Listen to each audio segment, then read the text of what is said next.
You're heading south of the Mason-Dixon. This is the Week in Review at the Abbeville Institute. Here is your host, Brian McClanahan. Welcome back to the Week in Review at the Abbeville Institute. This is your host, Brian McClanahan, and this is episode 117, covering the week of April 16th through April 20th, 2018. Glad to have you back on the program. Glad to be here. Before we get started, all usual housekeeping things. If you do like this podcast, please share it around on social media, and you can find us on social media on Facebook. You can like us there at Abbeville Institute. You can follow us on Twitter at Abbeville Institute, and you can subscribe to our YouTube page at Abbeville INST. If you don't want to go out and look for all ththose things, you can go to our webpage, abbevilleinstitute.org. At the top of the page, you'll find all of our social media buttons. Click on those buttons, take you right to our social media accounts. And while you're there at the abbevilleinstitute.org, you can give us an email address, and we'll give you a free ebook, Kirkpatrick Sales Emancipation Hell. And you'll also get our Daily Dose of Dixie Monday through Friday and our weekly email, which includes a link to this podcast on Saturday or Sunday. Also, while you're at our webpage, you can click on the Amazon Smile button at the top of the page. You can help the Abbeville Institute while you shop at Amazon.com. It's painless. So go on and do that. Make us your favorite charity. And, of course, you can also donate to the Abbeville Institute, which is a tax-deductible donation to the full extent of the law. We have monthly and annual options, as little as $3 a month or $5 a month if you're not a student, $3 if you are a student. You can help us explore what's true and valuable in the Southern tradition. Also, if you want to donate annually, as little as $25 a year if you're a student or $50 if you're not a student, you can do the same thing. So go out and check out that button. It's at the top of the page. It says support. Click on that, and drop-down button will say donations or donor options. Click on that, and you can find all of our donor options. Also, you can get our application, just going out to your favorite app store, Google Play, iTunes, whatever it is, and you can get the Abbeville Institute app. You can get this podcast, all of our lectures, so all of that stuff is there. It's our mobile-ready application to get you into the abbevilleinstitute.org. And we do have a forthcoming event. We have our summer school, which has been put up a notice for that. It's July 15th through 20th. It's the Southern tradition, or it's Southern identity through Southern music. And so it's going to be a great time. We're going to talk all about music, different varieties of Southern music, talk about the origins of Southern music, the meaning of Southern music in terms of what it means for Southern culture, Southern identity. So it's going to be a great time. We hope to see you there. Space is limited. We do have scholarships available, but we don't have that many seats. So if you're interested in going to our summer school, going out to our webpage, abbevilleinstitute.org, check it out. It's at the middle of the page. And then contact Dr. Livingston to reserve yourself a seat. So that is going to be a grand time. Again, a couple of months, 3 months away, July, middle of July. So we do have Bobby Horton, by the way, as our featured banquet speaker / musician. So it's going to be a great time. Look forward to seeing you there. All right, so this week, I actually want to start this week with a piece that wasn't on the website. And that's because the city of New York has decided to remove a statue. This is something that's commonplace now. We hear it all the time. Statues are being removed. But, of course, this one's in New York City. And it's a statue to a Southerner, Dr. James Marion Sims. He was born in South Carolina. And he attended South Carolina College there, and then took his medical studies at the Medical College of Charleston. He also graduated from the Jefferson Medical College in Philadelphia. And he opened a women's clinic in Montgomery, Alabama in 1845.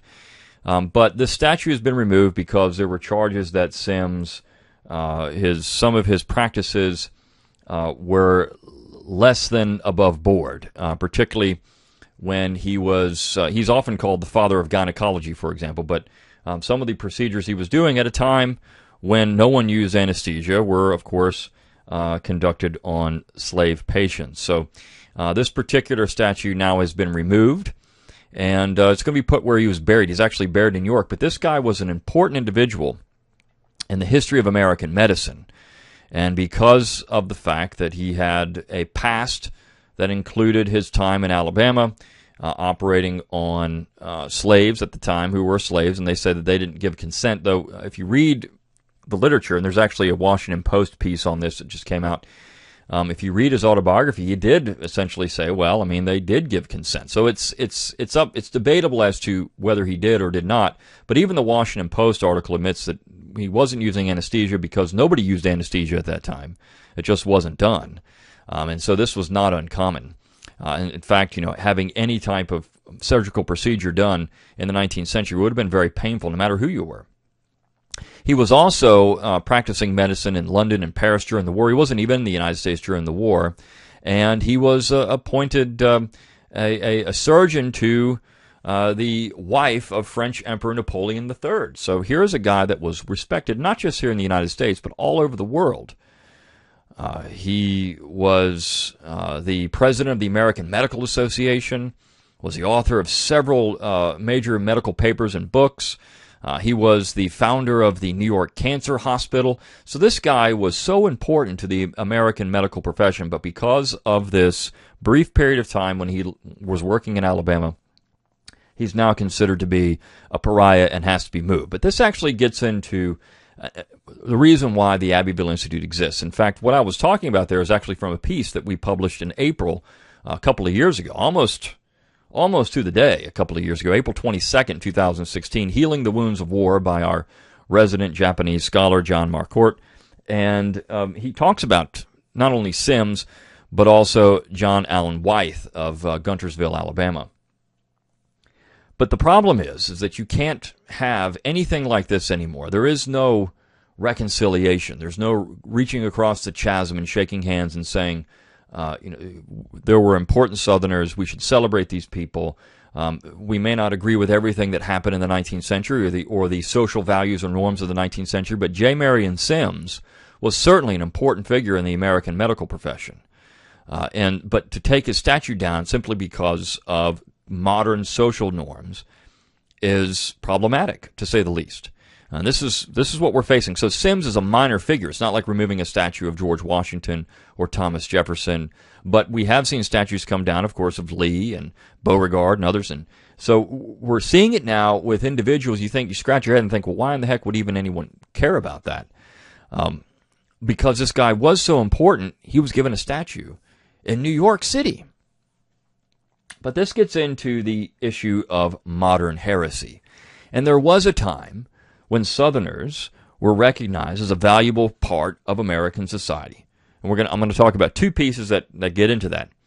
But if you don't toe the politically correct line any longer, if you say things that the modern politically correct left or even mainstream society deems controversial, you're going to face pushback. And of course, we talked about this last week with one of our faculty members who had spoken at a summer school, Tobias Lentz, who was confronted at the University of South Carolina. And then this week we ran a piece on Wednesday again by Don Livingston entitled Modern Heresy.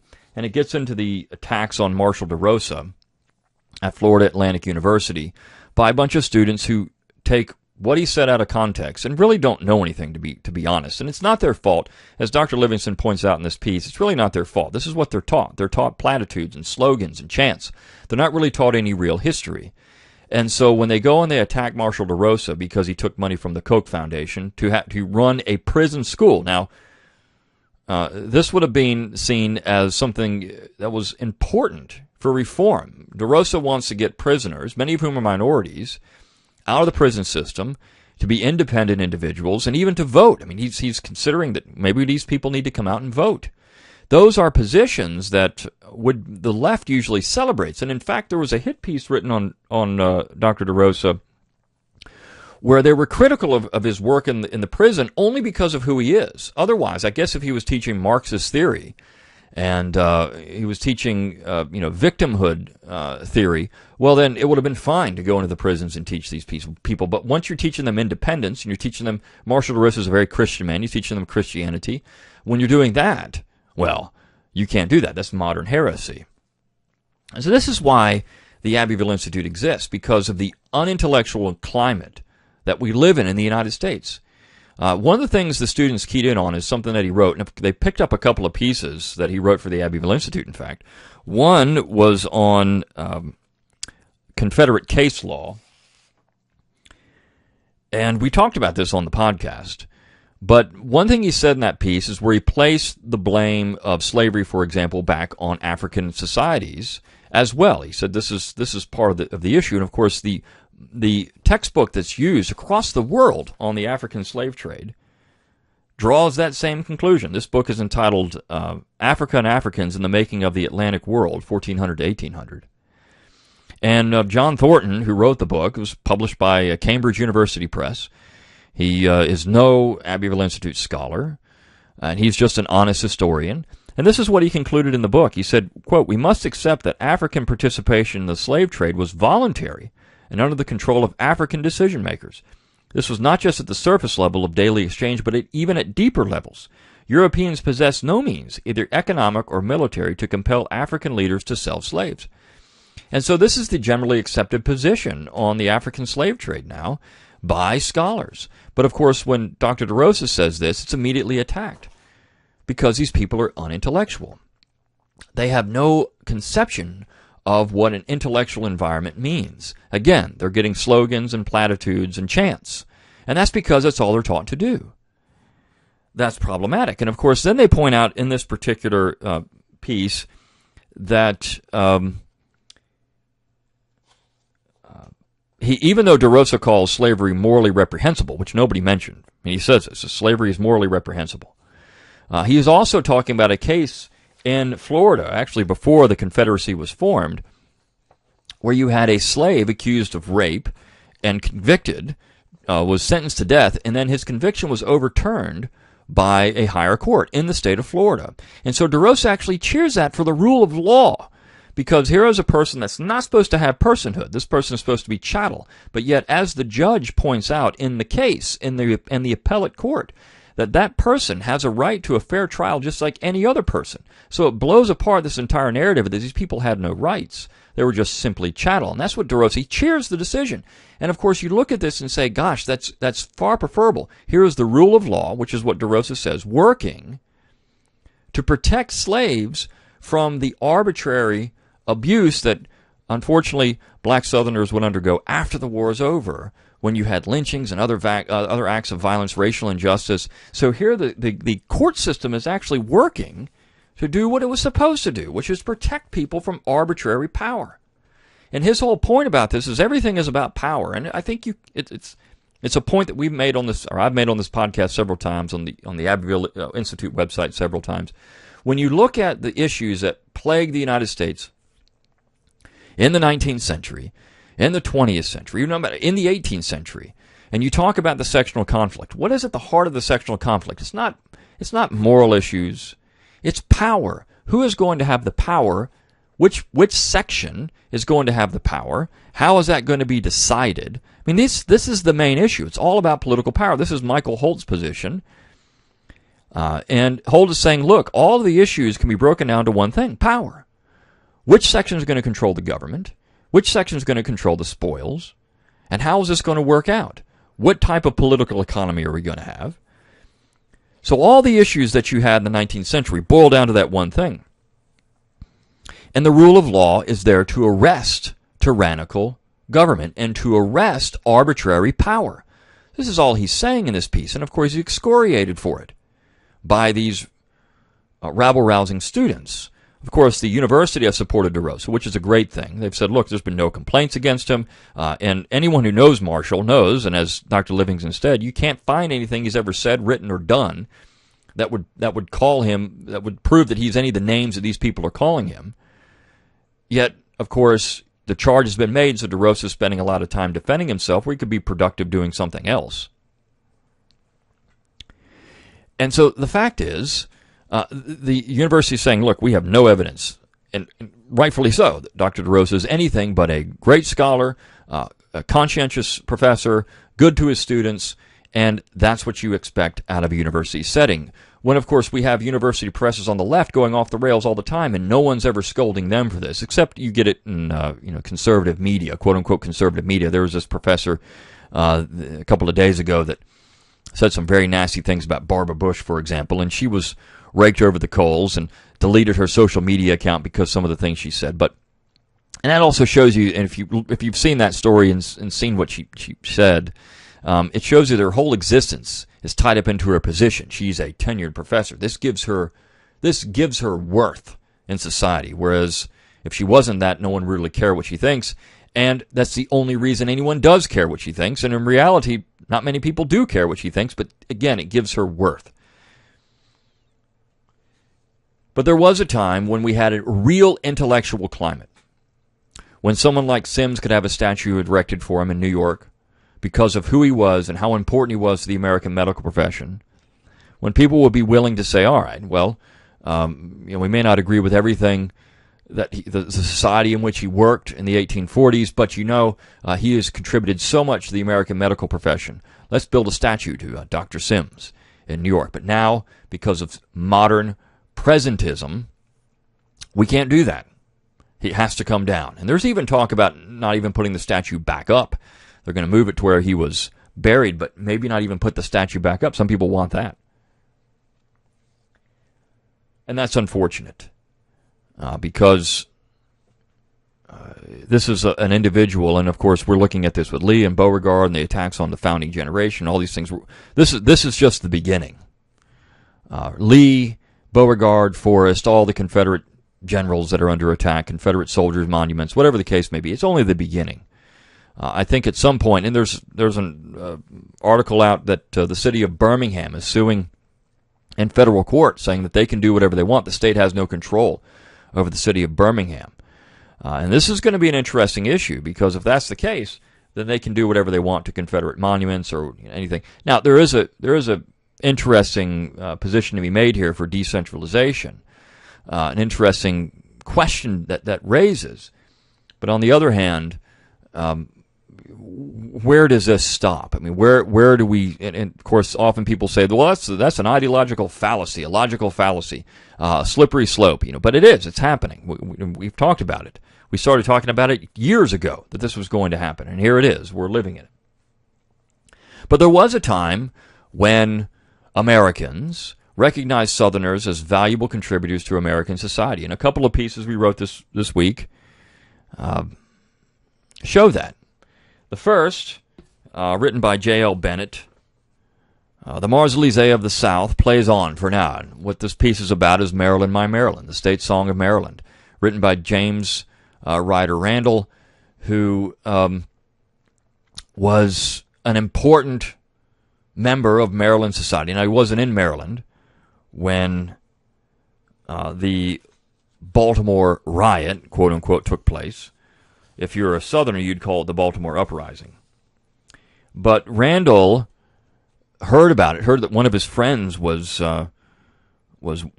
mortally wounded in the contest between these Union soldiers trying to get through Baltimore from Massachusetts and the citizens of Baltimore. And so he goes and he pens this piece, and it becomes a Maryland state song later on. And this shows, it became the state song in the 20th century, and it shows that there was a time when Americans could recognize that the South was an important part of American history and that Southerners were an important part of American society. In fact, in the 1960s, during the centennial, the Maryland governor, Millard Tawes,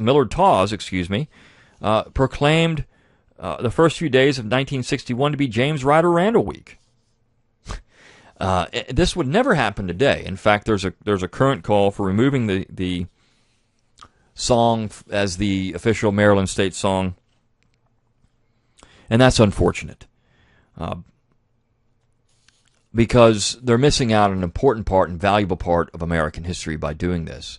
And I was watching the Legends and Lies quote-unquote documentary on Fox News the other day, and I watched the episode that dealt with this particular event, and it talked about how 3 of the Massachusetts soldiers who were killed were descendant from members of the founding generation. Well, it doesn't talk anything about the Baltimore citizens that were killed and who their ancestors were. Many of them were also related to members from the founding generation. In fact, James Ryder Randall was related to Francis Scott Key. And so we miss that part of it. We miss the connection between the South and Southerners who participated in that war in the 1860s and the founding generation. It was clearly there. Clearly there. Many of the men in the founding generation, the best story we have of this is not necessarily, well, it is part of that, but the best story we have is when Richard Taylor, who was a Confederate general, was confronted by a German after the war was over. And the German was going to instruct him on what it meant to be a good American, and Taylor says, well, I need that information because My family's been here for 200 years. They were here at the founding. They served in every major American war, members of the founding generation. My father was president of the United States. But you really need to tell me about what it means to be an American. So these Southerners were just as much American as Northerners. In fact, in many cases more so, because they had been here longer. When you're looking at that German soldier, Union soldier, general in fact, who was criticizing Taylor for his adherence to the Confederacy. But it wasn't just things like Maryland, My Maryland in the early 20th century, that particular song, or Dr. Sims, but there was a time even in literature and pop culture when the South was considered very much part of American society, and there was a certain draw to it for Americans. And the piece on Friday is about the novel The Outsiders. Now, the film The Outsiders, I've never read the novel, but the film I saw, it came out in the 80s, and it was an interesting film. Of course, it had a lot of the actors that would become more famous in the 80s, people like Patrick Swayze and Tom Cruise and some of these individuals. And they played the Greasers, right? So the story of The Outsiders, you have these two groups, the Greasers and the Socias. And they're in this rumble with each other, and there's some crossover. One of the girls in this high school is a Soc, ends up liking one of the Greasers, and so you have that. And you have, of course, the Greasers become heroes in town because they save these kids from a burning building, and it's an interesting story. But one of the main parts of the story is when two of these guys are on the run, they're reading Gone with the Wind. Gone with the Wind. And it's great because here we have, this book was published in the centennial period, and here you have the Southern theme, and of course the author of the book is from Oklahoma. So you have this Southern theme running through the book. You have Gone with the Wind, and you have, as Michael Martin points out, at the end of it, he said, it could be argued that The Outsiders could be a metaphor for the Civil War itself. Written around the time of the centennial, it talks about two groups who are socially different, but linked together by their location and education. The Greasers and Socias are just like the South and the North. Even though both sides were culturally different, they were both American and had a lot in common. Both sides liked to fight, drive flashy cars, go to the drive-in, and drink.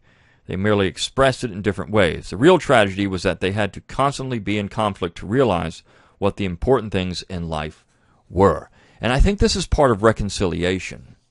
People recognized after the war was over, okay, let's bury the hatchet again. Let's have memorials. Let's have Maryland, My Maryland. Let's have a statue to Dr. Sims. Let's have statues to Confederate leaders.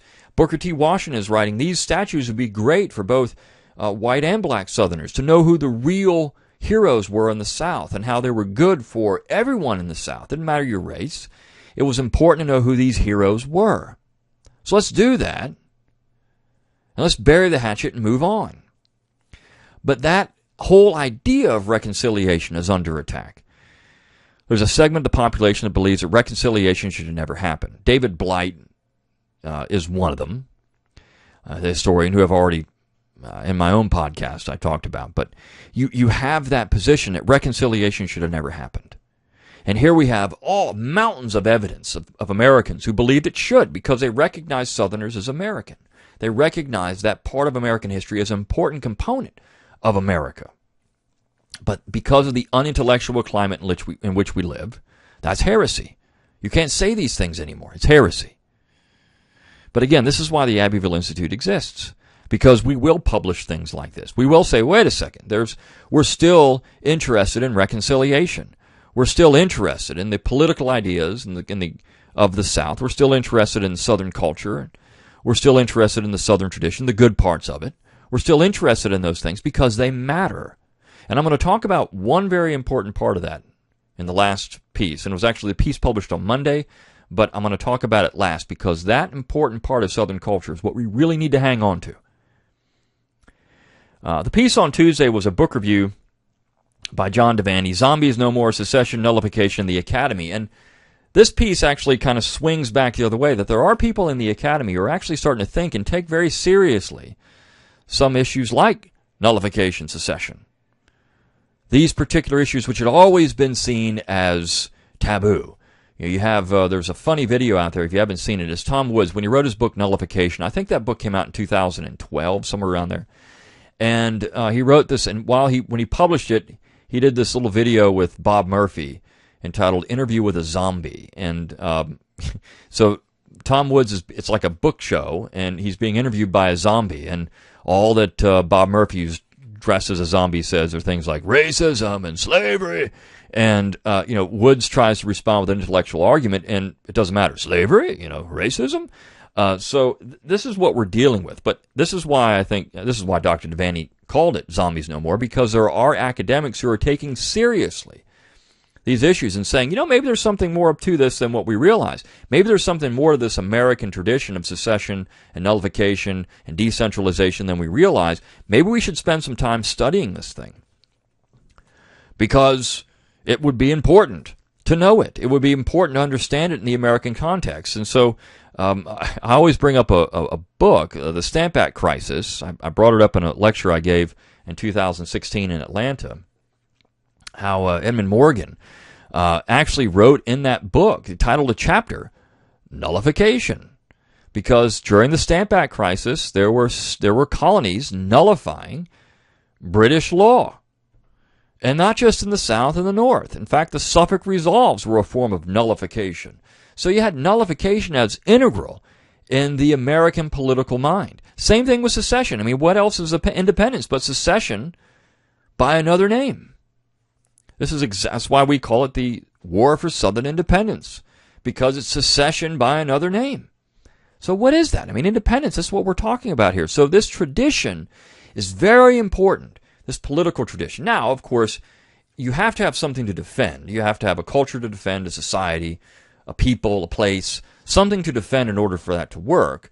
It's not just enough on taxes. It's not that taxes are never going to be a rallying cry. But if something is firmly under attack, your civilization, for example, then secession becomes a remedy. Or if your political culture is under attack, then you can utilize things like nullification or decentralization to fight back.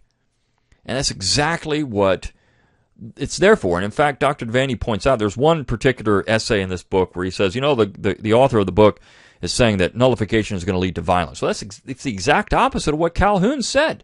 Nullification was there to prevent violence, to prevent the dissolution of the Union. Because if you could nullify, and you could say that law is unconstitutional within our borders, or you use the negative of a state over a federal law, if you could do that, well, then you would actually prevent violence, because you would not have a state wanting to leave the Union. There would be no question about it. You could prevent political violence in that state because the political culture of that state would be reflected by the action to nullify. So it would actually be better, more peaceful to employ nullification than not. And this is the whole point Calhoun was making. But it's interesting that there's actually academics, not just people like us, but people who are academics, mainstream academics, who are now looking at this issue and saying, well, maybe we need to talk about nullification. Maybe we need to talk about secession. These are interesting topics. But that said, there is one part of the Southern tradition that I think is so important in this climate, and that is the tradition of the gentleman. And people say, well, this is just made up. Southerners weren't really gentlemen. They just weren't. They were nothing. There certainly was an aristocratic gentleman culture of the South. And that's one thing that we try to emphasize at the Abbeville Institute, is that particular position. And the piece on Monday was entitled A Bloodless Victory. And it's a reprint of a speech by Governor Pickens of South Carolina right after the bombardment at Fort Sumter. And the interesting thing about this speech, of course, Governor Pickens was the grandson of Andrew Pickens, who was the great South Carolina patriot. So, I mean, he's directly descended from a patriot, from a member of the founding generation. Andrew Pickens, there was perhaps, he was right up there with people like Sumter and Marion and Rutledge in the state of South Carolina. Pickens was one of the characters, one of the individuals who made up the character of the Mel Gibson character in The Patriot. He was a composite character, but Pickens was one of them. And so You can't get around the fact of how important this guy was, and now his grandson is the governor of the state of South Carolina, now for a time the Independent Republic of South Carolina. And of course, his sons had also served as, one of his sons, as governor of South Carolina. So this is an important family, the Pickens family. But he comes out after this event, and he makes a speech. And there's all kinds of stuff in here, but I want to focus on parts of the speech that are important. He says this: I would never counsel my fellow citizens in the day of proud victory to anything else but a noble forbearance and a noble generosity. The man who defended that fort has many of the attributes of a brave soldier. Let us not only show that we are a brave people, but a generous and a magnanimous people, and that we would not use any extreme or exalting language calculated as unworthy of a high-toned and chivalrous race. And there was applause after that. Yes, this is what we are. We need to be high-toned. We don't want to stoop to their level. We want to be gentlemen. And I think that's an important part. As we're facing this onslaught, we need to remember that gentlemanly conduct is important. These people were being faced with a war, and yet here they are still saying we need to be gentlemen about this. He continued later on, and an important part of this particular speech, which I need to find in the stack here. I had it. Here we go. He continued later to applause as well, each time he did this. He said, quote, all we ask is plain justice, honor, and truth from others. And all we ever shall submit to is, and I trust we shall ever extend to all others, the justice, the forbearance, and moderation which become an enlightened and great people. Now, fellow citizens, go to your homes. Be moderate and abstain from every act and every sentiment of extreme language or unworthy violence. Show that you are not only really free, but that you deserve to be free. Keep cool, keep firm, keep united. A brave people are always generous and always magnanimous. We can meet our foes clad in steel and make them feel the weight of our metal upon any field of battle. But at the same time, we can treat them with the noble magnanimity that always belonged to a generous and a brave people. We can defeat them, but we need to be gentlemen in doing it. The other side doesn't know how to respond to that. They never have. They want us to shout back and use all their slogans and chants. We can't do it. That's not what's true and valuable in the Southern tradition. And he concludes the speech with this. He says, we have now taught a great lesson to this Confederacy. It is now clear that for all purposes of justice, of equality, and of common liberty, our American institutions are as strong as any that have ever been offered for the government of man.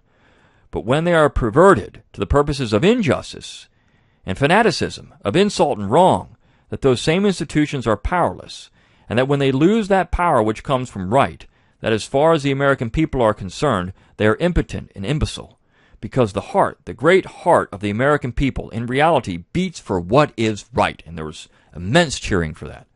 We stand upon the inalienable right of a people to choose their own institutions, and that all just governments rest upon the consent of the governed, that any government that attempts to exercise power without this consent not only is unjust to a brave, true, and patriotic people, but that people can defy that power, and they can conquer, and they can triumph. That sounds a lot like Thomas Jefferson, because he's echoing what the founding generation said, a man who's directly descended from the founding generation. We need to remember that. Until next time, good day.